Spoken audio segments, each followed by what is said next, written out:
Yo, retour avec mes petites écopes de frein. La précédente vidéo, tu te souviens? J'en étais au moule en bois, t'es tout, tout vilain, là. Du coup, j'ai mis un truc qui remplace la plasticine. On commence avec les bons conseils, tu vois. Alors, si jamais tu veux faire du moulage ou faire de la pièce, tu sais, si as besoin de combler des jours ou comme là, tu vois, parce que tu sais, la pièce, je sais pas si tu te souviens, mais elle était bien vilaine. Je t'expliquerai pourquoi le scotch après.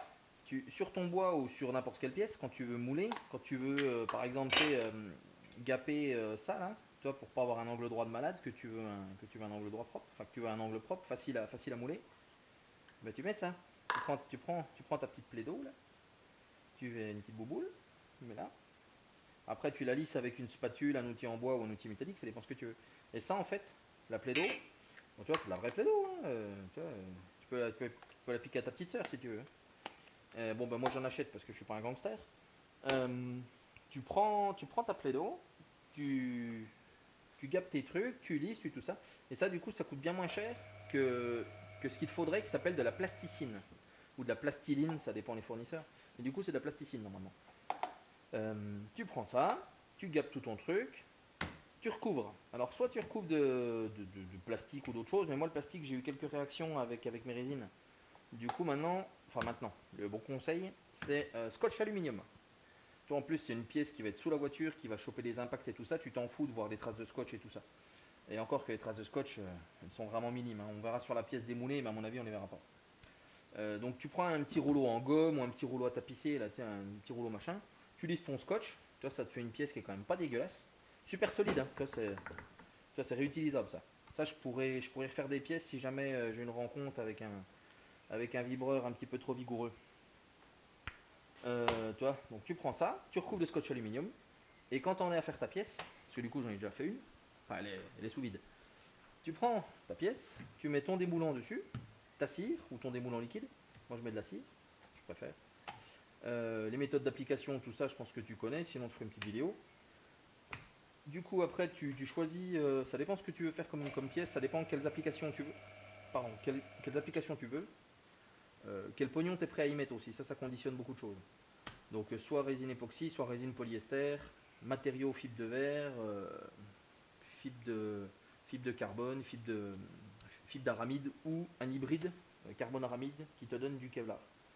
Ou d'autres, hein, il y en a plein, hein, fibre de basalte, fibre d'aluminium, je crois, Texalu. Enfin, il y en a plein, t'imagines même pas. Les tissages, tout ça, les grammages, on verra ça dans une autre vidéo. Du coup, moi j'ai fait Kevlar apparent. J'ai pris mon moule, j'ai mis un peu de résine, j'ai pris mon Kevlar comme ça un peu à la zob, je l'ai plaqué, j'en ai mis un autre là, un autre là, un autre là, tu vois, comme ça. J'aime bien un peu le style un petit peu déchenaillé comme ça, moi. Et après, pour faire. Donc, ça, c'est une propriété mécanique. C'est parce que je veux que le truc il explose pas avec les cailloux. Chose que la fibre d'aramide m'offre. Euh, et en renforcement principal, derrière, tu vois, c'est pour ça que c'est noir, j'ai mis du carbone. Voilà, de la fibre de carbone, toujours pareil dans mes chutes là, tu vois, j'en ai un peu une chier.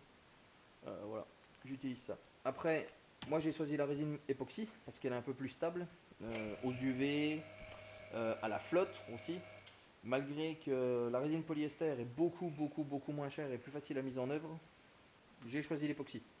L'époxy est un peu plus contraignant, tu vois, il faut le mettre sous vide parce que le temps de catalyse est beaucoup plus élevé. Une résine époxy, c'est entre 8 et ça peut aller à 30 heures. Moi, celle-là, je la laisse bien 24 heures, j'ai un catalyseur lent. Et le catalyseur rapide, c'est 6 à 8 heures. Du coup, donc ça va être sous vide. Sous vide avec la petite machinerie qui est là. Donc une petite machine à faire le vide, tu vois, un petit compresseur à vide. Une réserve de vide. Euh, une automatisation du système avec un vacuostat.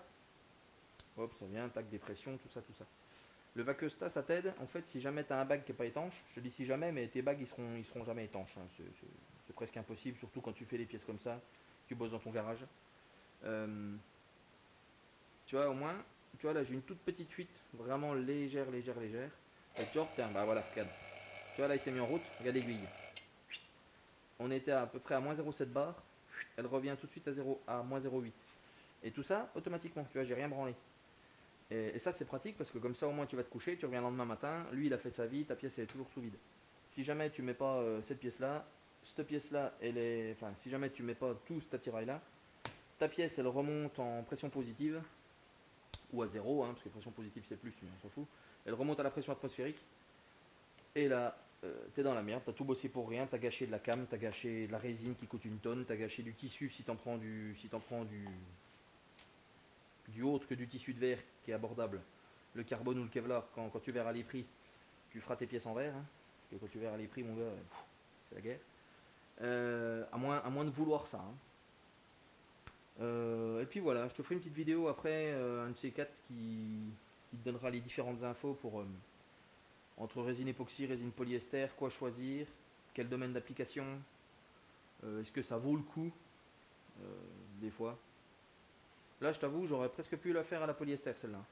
Mais bon, j'étais lancé, je me suis dit résine époxy. Tu vois, mes anciennes, là, l'ancien montage, qui ne suffisait plus pour les nouvelles plaquettes, l'ancien montage là, ça c'est fibre de Kevlar, tissé, hein, c'est la même, hein, tu vois. Je crois qu'il y a trois couches.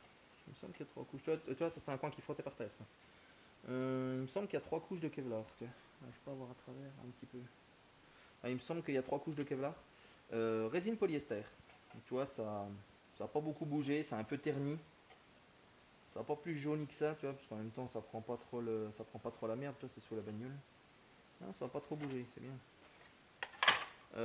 Bon bah voilà, le montage est là.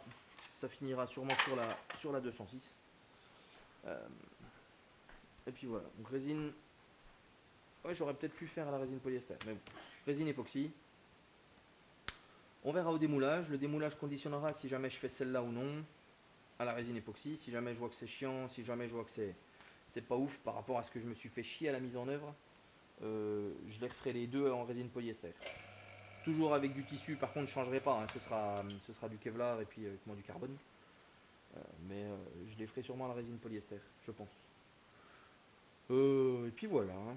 Donc prochaine vidéo, on démoulera ça en live, que tu vois comment que c'est chiant. Et puis on fera celle-là ou pas. Mais tu vois, celle-là, démoulage, je sais pas comment ça va se passer, je sais rien. J'espère bien. Allez, à plus.